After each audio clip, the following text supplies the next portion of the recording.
E óbvio que para falar desse mercado, ninguém melhor para estar conosco nessa sexta-feira do que Marcelo Líderes, presidente do IBRAF, o Instituto Brasileiro do Feijão, grande parceiro do Notícias Agrícolas há muitos anos. Marcelo, bom dia, meu amigo, seja bem-vindo. Bom dia, Carlinha. Prazer em estar aqui com você. Prazer é sempre nosso.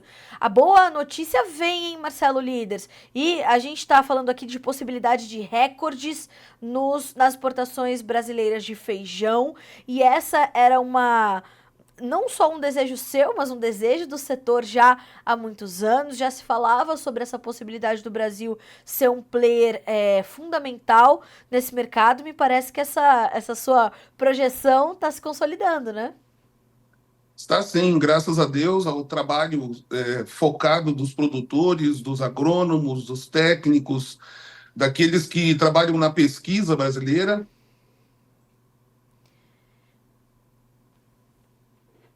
Oi? Oi, perdão, Marcelo, seu áudio cortou aqui um pouquinho para mim, mas já estamos de volta. Sim. Bom, então essa o que, que tem acontecido, Marcelo? Como é que tem sido essa demanda para que nós possamos, então, ter no horizonte essa possibilidade de recordes nas nossas exportações?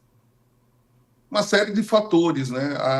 O preço competitivo do Brasil, na medida em que a produtividade aumenta com os mesmos custos ou buscando custos mais baixos, nós vamos nos tornando cada vez mais competitivos em determinados feijões. Se a gente olhar para trás, em 2010 nós tínhamos aí na pauta de exportação apenas duas variedades que eram exportáveis e hoje são 18. Então essa evolução não aconteceu por acaso, foi parte de um plano, né? Um plano de colocar o Brasil como um player importante, sempre lembrando de que nós somos exportadores dos excedentes, Carla. Nós atendemos primariamente o mercado nacional, que é um mercado de mais de 200 milhões de consumidores, mas o produtor tendo a oportunidade de saber que se ele tiver excedente, ele vai ter exportação, isso facilita em muito, né? Se ele tem as ferramentas corretas em mãos, a informação entre elas também. E aí, mais notadamente neste ano, né, nós estamos vindo de 2 anos seguidos, quando houve um volume de exportação menor. Nós chegamos a bater um recorde em 2021 de mais de 200 mil toneladas exportadas. Depois, 2 anos, pouco mais de 100 mil toneladas, e começamos a vislumbrar agora que em 2024 nós temos todas as condições colocadas para ver um novo recorde. Entre essas condições, o fato de que existe uma variedade nova, nunca foi produzido no Brasil o feijão mungo preto. O mungo preto, na Índia, é chamado de black matpi, e eles têm uma necessidade bastante grande de importar esse feijão. Durante o summit em Brasília, Carla, a missão indiana que veio até esse evento que a gente fez em Brasília no início do ano, eles deixaram claro que se o Brasil produzisse até 200 mil toneladas desse feijão esse ano, eles seriam importadores. E nós vamos produzir 50 mil toneladas desse feijão. Uhum. Assim também com o feijão preto. Nós estávamos falando aí do mungo preto, agora falando de um outro feijão preto também. Nós sempre fomos importadores, há muitos e muitos anos, nós importamos da Argentina entre 40, 50 até 150 mil toneladas todo ano. E nós começamos a raciocinar com os produtores e com os players importantes desse mercado, se não seria o caso de nós aproveitarmos e produzir no Brasil esse feijão. Em vez de importarmos de lá 40, 50, 70 mil hectares de feijão, plantar esses hectares aqui. E por uma série de fatores coincidiu que esse ano o Paraná tem aí um excedente estimado de 170, 180 mil toneladas de feijão preto. E o México vem, né, nós sempre observamos aí o climatologista, o Dr. Morion, né, que está sempre no Notícias, conversamos muito, prestamos atenção em todas as entrevistas dele, e nós observamos que haveria um problema sério de produção lá no México e nos Estados Unidos. Então, nós nos antecipamos, os produtores plantaram um pouco mais, a seca se configurou e nós devemos já ter contratos de cerca de 50 mil toneladas de feijão preto embarcando nos portos brasileiros. Somando a isso, o tradicional feijão calpi, que sempre vai, o feijão rajado, o feijão vermelho, né? Existe um bico de ouro esse ano que está sendo produzido mais. Enfim, somando essa série de produtos, nos faz pensar que sim, nós devemos estar caminhando para um recorde de todos os tempos. Agora, Marcelo, como é que esse cenário. Até porque eu me lembro de entrevistá-lo, né, muitas vezes aqui no Notícias Agrícolas, e você falar sempre que para que o Brasil pudesse realmente galgar essa posição no mercado internacional e se consolidar como um exportador constante, né, e em crescimento de feijões, o produtor precisava, de fato, trazer maior variedade no campo, né, mais variedades sendo cultivadas, entender essa demanda externa, como é a questão dessas compras indianas do mungo preto, enfim, entender esse mercado para participar dele. Me parece que isso está, portanto, acontecendo. De outro lado, Marcelo, como é que tem sido o investimento do produtor nessa busca por melhor produtividade, mais variedades, o entendimento desse mercado e, claro, o retorno disso via preços? Essa melhor demanda externa pelos nossos feijões tem motivado alta nas cotações aqui no Brasil? Eu diria para você que é uma possibilidade de um preço mais estável, né? O mercado sabe que o preço alto e exagerado de hoje é o pai do preço baixo de amanhã. Você superestimula a produção, então daí no ano que vem o preço fica dando prejuízo para todo mundo. Assim como o preço que dá prejuízo é pai do preço alto, né? De repente todo mundo sai fora e não planta. Então o que o produtor ele busca, além do lucro, é claro, é a liquidez, é a possibilidade de realmente ele ter um comprador para aquela mercadoria. Então, quando existe uma nova cultivar, vamos supor aí, o feijão rajado tem uma produtividade um pouco abaixo do feijão carioca.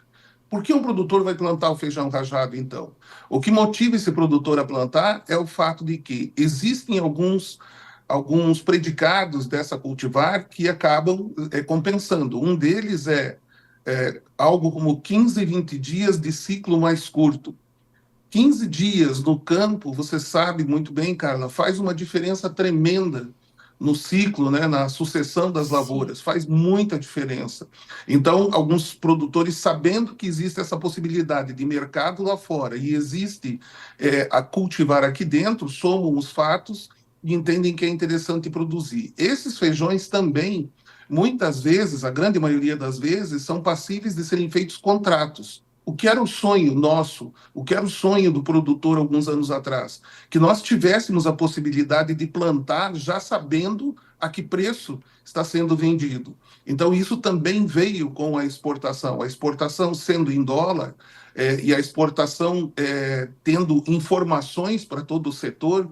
Os exportadores muitas vezes não têm a mercadoria fechada lá fora, mas eles têm suficiente confiança nos dados que eles estão levantando de que vai haver mercado para aquela variedade. Então, ele vem e contrata com o produtor. Aí você tem um investimento do produtor valendo a pena. Parte dessa produção, nós recomendamos, quando nós percebemos que os preços tendem a ser mais altos que o contrato, de que o produtor garanta o seu custo com o contrato, mas deixe alguma coisa para fixar mais à frente. Né? Quando nós percebemos e raciocinamos com os produtores, né? Nós não somos donos da verdade, nem da, da bola de cristal, mas raciocinamos com os produtores. Ó, tem esses dados, esses e esses. Você concorda que muito provavelmente os preços vão ser interessantes? Faz sentido. Quer assumir esse risco? A gente vai ter quem compre depois, né? Mas fica com ele em aberto. E é assim que a produção de diversificação vem aumentando. E lembrando que por que o brasileiro consome pouco no dia a dia um feijão vermelho, um feijão rajado, um feijão jalo, um feijão branco? Porque ele é caro, ele é muito caro. Sim. Né? Muitas vezes é 2 vezes o valor de um feijão carioca. Na medida em que nós formos disponibilizando para a população mais variedades, com um preço um pouco mais acessível, nós estamos criando um mercado aqui dentro para cada uma dessas variedades. Exatamente. Hoje já é possível dizer que existem algumas regiões no Brasil, assim como o feijão preto, os cariocas gostam muito, né? Então consomem bem. O feijão vermelho tem uma região de Minas, do litoral de Santa Catarina, do Rio Grande do Sul, que gosta desse feijão. Começam a aparecer essas regionalidades. Sim. E isso é importante num país como o Brasil. E isso é importante num país como o Brasil, inclusive para tornar mais acessível alimentos de maior qualidade e valor nutritivo, como é o caso dessas variedades todas do feijão, né, Marcelo? Então, ontem ainda, né, durante o feriado, a gente escutou atentamente a entrevista do presidente e os diretores da Conab na questão do arroz. Mas nós observamos ali que foi comentado sobre o feijão também. Há uma preocupação pertinente, eles têm razão em ter essa preocupação, de produzir mais feijões ou facilitar o acesso do produtor a recursos que visem plantio, criar um estoque estratégico. Sem entrar na discussão se estoque estratégico é melhor ou é pior, isso tudo seria secundário do ponto de vista daquilo que a gente está conversando agora. Mas o que é Sim, interessante? Vamos raciocinar. O governo vem e vai incentivar a produção. Qual é o feijão que ele vai ter maior resultado? Feijão carioca, porque o feijão carioca é o feijão que está uma evolução tremenda. Hoje existe feijão carioca que não escurece, feijão carioca com uma certa tolerância ao vírus do mosaico dourado, que tem sido um problema esse ano. Existem outros que são tolerantes ao estresse hídrico e por aí vai. Então, o que a gente percebe? A gente percebe que vai haver uma possibilidade de aumento de oferta de feijão carioca. O que é que nós estamos fazendo há algum tempo? Trabalhando na exportação. Nós vamos abrindo novas portas. Se houver um excesso de feijão carioca, muito do feijão rajado, vermelho e os coloridos vão ter um mercado para exportação. E nos últimos 2 anos, houve uma mudança enorme no mercado, no abastecimento do mercado mundial. Como nós temos hoje um projeto com a Apex em execução, né, que é o projeto Brasil Superfoods, ou seja, levar super comida para o mundo, essa super comida são os feijões atualmente e o gergelim, e alguma coisa de pipoca e outras colheitas aí que não são commodities. Mas o que é interessante desse projeto? Esse projeto está investindo esse ano e o ano que vem 3,5 milhões de reais, sendo 50% dos exportadores, de 15 exportadores, e 50% da Apex, para promover o gergelim e os feijões lá fora. Claro que nós estamos buscando promover também o feijão carioca. E num mundo que tem déficit de alimentação, tem déficit de proteína, até hoje sempre foi muito difícil a gente oferecer a proteína embalada naquele pacotinho de feijão carioca, né? Aquela cor do feijão carioca. Eles querem a proteína, mas não queriam esse feijão. Mas nós entendemos que o mundo está chegando num ponto em que várias pessoas, infelizmente, não vão ter muita escolha. Se você entregar essa proteína embalada num visual de feijão carioca, mas ele está acostumado com o vermelho. Tá, mas o que a gente tem é o carioca e nós somos competitivos na produção do feijão carioca. Temos aí vários eventos que nós temos promovido, aí o IBRAF tem Imagina, tô... promovido, um deles a semana que vem, onde um produtor vai relatar como é e a que custo ele conseguiu produzir 6.000 quilos de feijão em 55 hectares. Então, potencial existe, conhecimento técnico e evolução existe, né? O produtor também tem aprendido cada vez mais a manusear cada uma dessas variedades, e o resultado disso é que nós somos extremamente competitivos, o que é bom para o Brasil, para o produtor, para o urbano, para todo mundo, acaba resultando positivo esse tipo de evolução. Marcelo, eu acho que essas são informações que a gente tem que continuar sempre repercutindo. É muito importante que a gente fale sobre isso. Mas eu queria também ouvir um pouquinho de você sobre a condição da mosca branca no feijão neste momento. Enquanto a gente traz essas notícias boas de que os nossos feijões têm sido cada vez mais demandados, não só no exterior, mas internamente, criando essas regionalidades. Acho que essa é uma notícia muito positiva para o setor. Mas eu queria entender de ti também esse momento. A mosca branca tá tirando o sono do produtor do feijão agora, né? Sim, depois de uma trégua, eu diria, de alguns anos aí, ela tem a ver diretamente com o clima, né? Com o clima seco, com condições especiais que fazem ela se multiplicar. A gente tem agora aí um ano de muito problema com a mosca branca. Então, existem algumas empresas que estão lançando já, inclusive antecipando o lançamento de algumas moléculas aí para procurar combater a mosca branca. Existem os produtos biológicos avançando numa outra frente, mas a verdade é que a pressão esse ano foi muito grande e ela trouxe prejuízo, sim, e está trazendo prejuízo, sim. Nós temos perdas importantes hoje, de produtividade. Nós temos lavouras que foram totalmente perdidas para o mosaico dourado. E então, no final das contas, tem prejuízo, sim. A mosca branca está trazendo um prejuízo grande. Tem muito a ver com esse tempo seco e de alta temperatura. Marcelo, a gente tem uma perspectiva já de quanto de produtividade podemos perder em função desse ataque intenso de mosca branca no feijão para essas safras que vão se concluindo, ou ainda é cedo para dizer, para mensurar? É cedo ainda para mensurar, porém, há uma percepção de que, num primeiro momento, você tem um atraso no plantio. Então, lavouras que tiveram que ser erradicadas e foram replantadas, você vai ter o produto, só que você vai ter mais tarde. Com isso, você traz um desarranjo para a cadeia produtiva de fornecimento. Né? Nós sabemos que no feijão carioca, pelo menos no primeiro semestre, nós temos uma produção muito ajustada à demanda. Né? Nós consumimos estoques da terceira safra a cada início de ano. Né? Lembrando, a terceira safra de feijão é colhida agosto, setembro, outubro, irrigada, excelente qualidade, pode ser armazenado seco, os produtores têm investido em armazéns climatizados, mais as variedades que não escurecem, o resultado é que a gente tem mais tarde e pode vender depois. O que vem acontecendo é que, sem a entrada desse produto mais cedo, é possível que nós tenhamos preços médios acima daqueles que nós teríamos se não tivesse havido a mosca branca. Isso é uma parte do impacto. A outra parte do impacto é aquilo que o produtor perdeu o timing, né? Ele plantou, perdeu aquela lavoura e não deu mais tempo dele, dependendo da região, né, do ciclo, da época, ele não pôde replantar. Então, essa é uma perda efetiva no volume total que vai ser ofertado no Brasil durante o ano. E partindo do fato de que é muito noticiado que o Brasil está tendo uma boa safra de feijão. É verdade, o volume total é verdade.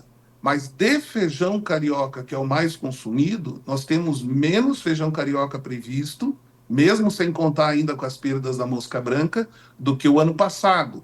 Então Certo. você já tem um ingrediente que indica que os preços médios podem vir a ser superiores aos preços médios do ano passado. Tá. A gente tá falando de que níveis de preço nesse momento para estes feijões, Marcelo? O feijão carioca do Paraná, que é cerca aí de 20 a 30% da produção do Paraná, é de feijão carioca. É pouco diante do total que é colhido no Paraná, aqui de 70, 80% de feijão preto. Esse feijão, ele é de duas cultivares que o mercado não faz uma boa avaliação visual. O mercado, o consumidor que consome com os olhos. A cultivar Sabiá e a cultivar Campos Gerais, elas têm um aspecto um pouquinho mais acinzentado. Porém, no campo, ela resiste muito bem a uma série de problemas que podem surgir, de doenças que surgem no campo.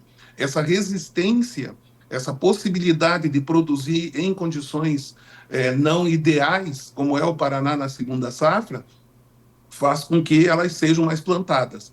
Então, esse feijão já teria aí um deságio, eu diria, entre um IAC 2051, um feijão agronorte, né, o 22 que está sendo lançado agora, um feijão da Embrapa de escurecimento lento, um feijão Dama de escurecimento lento. Então, são vários de escurecimento lento. Esses de escurecimento lento, hoje, Se você encontra, que é raro encontrar um feijão nota 9, peneira alta, ou seja, um feijão graúdo, há notícias de negócios entre 315 e 320 em Minas, nesses raríssimos lotes. Certo. Voltando para o Paraná, que está produzindo agora, você encontra, por conta dessas variedades e por conta das chuvas que trouxeram brotados, que trouxeram impregnados, que trouxeram manchados, você encontra feijão desde R$ 150. E aí, de 150 a 300, você vai encontrando aí todo tipo de produto, né? Uma gradação de cor, de defeito, de tamanho de grão.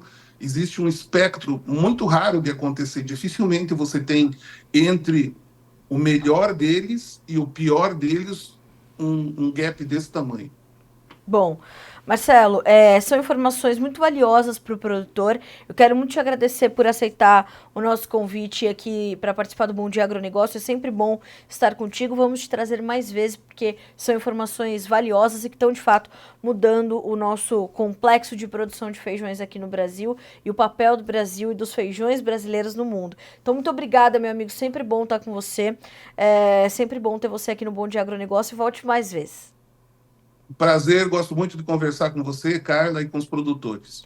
Obrigada, Marcelo. Um bom final de semana para você, meu amigo. Até a próxima. Um abraço. Até.